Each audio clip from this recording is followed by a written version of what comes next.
ഒരു കാര്യം തീരുമാനിച്ചാലേ നാളെ മറ്റന്നാളെ പിറ്റന്നാളിലേക്കൊന്നും മാറ്റിയേക്കാതെ തീരുമാനിക്കുന്ന നിമിഷം തന്നെ പാലിക്കാൻ ശ്രമിക്കണം കേട്ടോ. അങ്ങനെ ഒരു കാര്യം തീരുമാനിച്ചുള്ള നിൽപ്പാണിത്. ഞാനുണ്ടായിട്ട് ഒന്നിനൊന്ന് മെച്ചാണ് ഒട്ടും യോജിക്കാത്ത 2 പേര്. പക്ഷേ ഹെൽത്ത് ഇഷ്യൂസ് വന്നു കഴിയുമ്പോൾ പല യോജിപ്പാവും. എത്ര നാൾ അത് മാത്രം എന്നോട് ചോദിക്കരുത്. വലുതായിട്ടല്ലെങ്കിലും ചെറുതായിട്ട് നന്നായി ഞാൻ തീരുമാനിക്കുവാണെങ്കിൽ കട്ടയ്ക്ക് കൂടെ നിൽക്കണം കേട്ടോ.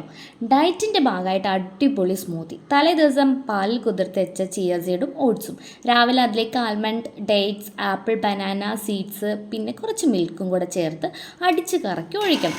അതിൻ്റെ മുകളിലേക്ക് കുറച്ച് അനാറും ഡ്രൈഡ് ഗ്രേപ്സും പിന്നെ മധുരത്തിന് ഹണിയും ചേർത്ത് കുടിക്കണം. അടിപൊളി, കൊള്ളാട്ടോ. എന്നാലും നിങ്ങളും കഴിച്ചു തുടങ്ങുമല്ലേ? അപ്പം ഞാൻ മാത്രം കഴിക്കുന്നത് ശരിയല്ലല്ലോ, എനിക്ക് ചുറ്റുമുള്ളവരും കുടിച്ച് അവരും ഒന്ന് നന്നാവട്ടേന്നേ. അപ്പോൾ നമ്മുടെ വീഡിയോ കണ്ട് ഇഷ്ടപ്പെടുന്നു ലൈക്ക് ആൻഡ് സബ്സ്ക്രൈബ് ചെയ്തിട്ട് ബൈ ബൈ, സീ യു.